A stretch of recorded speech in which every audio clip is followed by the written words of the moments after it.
it wasn't for this beautiful weather we were having, I think you and I should immediately get on a plane and go to the area where your customers have moved to and get them on film telling their story. But I don't think that's going to be possible. One of the things, so that I mentioned earlier, is this is exactly what I was talking about.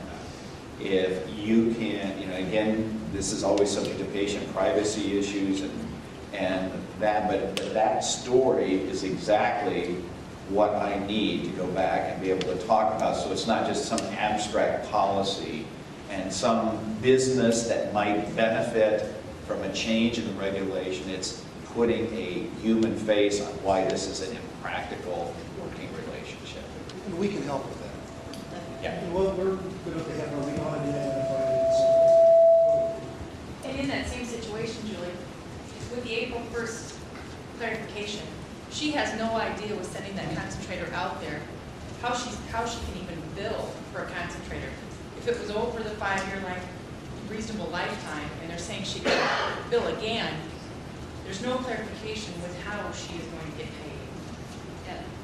And if she's going to get paid. Right. That was going to be my question. From a small business standpoint, cash flow is everything, and a lot of these folks have no idea what to do between now and April. So we'll lose a lot of small businesses as they try to wrestle with this in the billing process.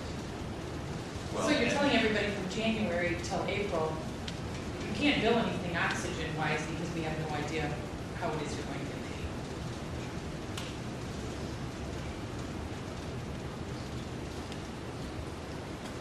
paid. Any other questions for the Congressman? Speak before he runs out of the storm. He's going to run out anyway. Thank you all. And, thank you.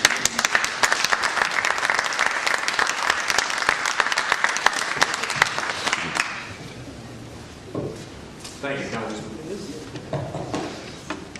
We'll get you a copy of the transcript. Let's sit down here, please. Good luck to DC. Thank you. Thank you.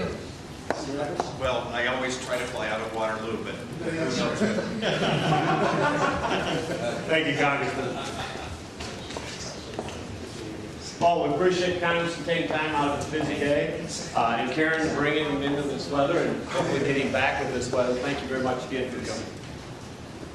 Also, what I'd like to do is go ahead and begin so we can get you folks going here. On introductions, just very quickly, we have the lovely Vanna White, which is Jamie Plummy, who has coordinated most everything here. So if you've got questions or would like copies of the things as we move forward, all you have to do is contact Jamie Plummy here at VGM, and we'll make sure we get a copy for you as well. Alan Morris, raise your hand. Alan has done a lot. He's one of our analysts, so if you have questions as we move forward, he'd be a great one to talk to. Will McAfee, Will's over here, raise your hand. Will's our intern from Lawrence College.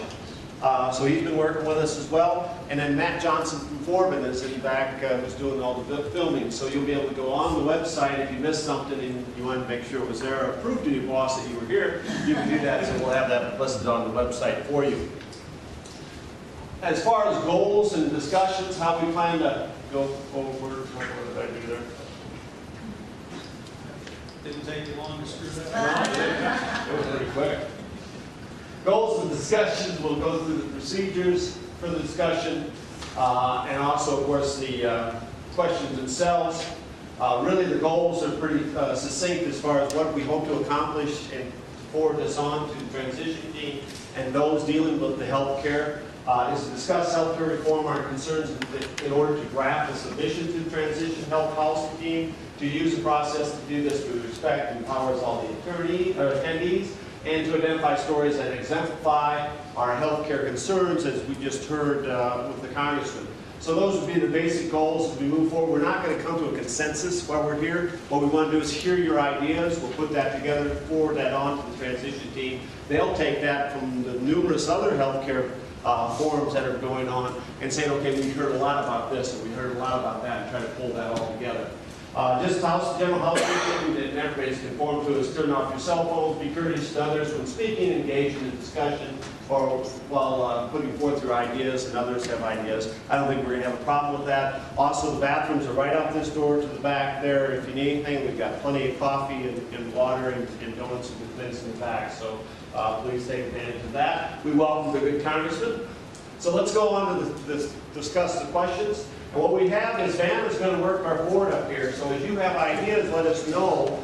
We're going to kind of pass it around. Feel free to just raise your hand. This is pretty much a town hall meeting, and we'll jot those down. And this is how we'll pull that all together as we go forward with the discussions and the questions that we have. And in your packet, you'll see that the questions are listed out there as we move forward. First question is briefly, from your own experience, what do you perceive as the biggest problem in our current healthcare system? As many of you are providers, come from the standpoint of the provider. As many of you as providers deal with beneficiaries, are there any beneficiaries? But come forth with any ideas that you have as far as beneficiaries that would have. John would be our closest to the beneficiaries, so we'll have that one. I'm not far behind, so we'll go with that. Open it up to the floor. Any particular comments that we want to jot down as far as what, from our experience, do we perceive as the biggest problem out there, other than CMS? The biggest problem is that it's a limited resource, and some people, maybe even most people, can't afford to pay for it.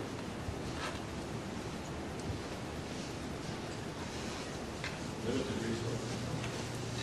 That's not very specific, but it's true.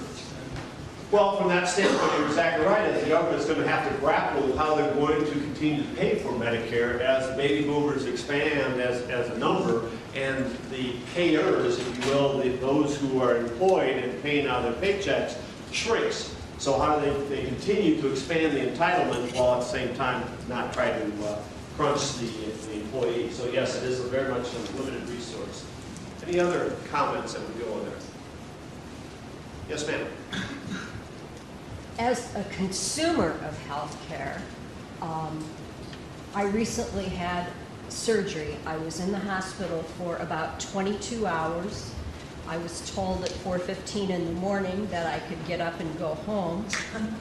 And my bill is approaching $50,000 for that time.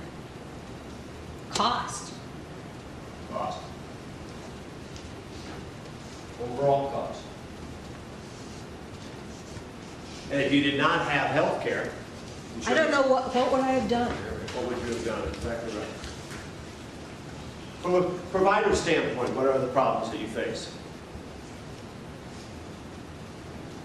Well, it ties into the same comments of the millions without insurance. The answer to your question, what would be done? I represent Wheaton System.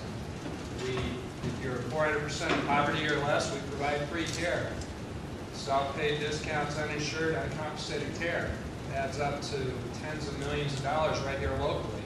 So the pressure goes back on the provider. And again, the charge of the service, as you probably all know, means nothing. I mean, get rid of the charge insurance industry. It's ridiculous. It has nothing to do with the payment from anybody. So I mean, there's a lot of themes in what I just said. Well, In the healthcare system, there's overuse, there's underuse, and there's misuse today. all three. That's an excellent point.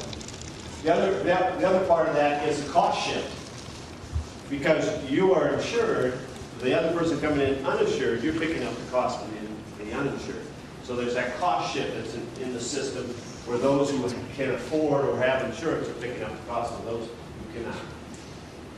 Overuse, underuse, and misuse. Excellent comment. Anybody else?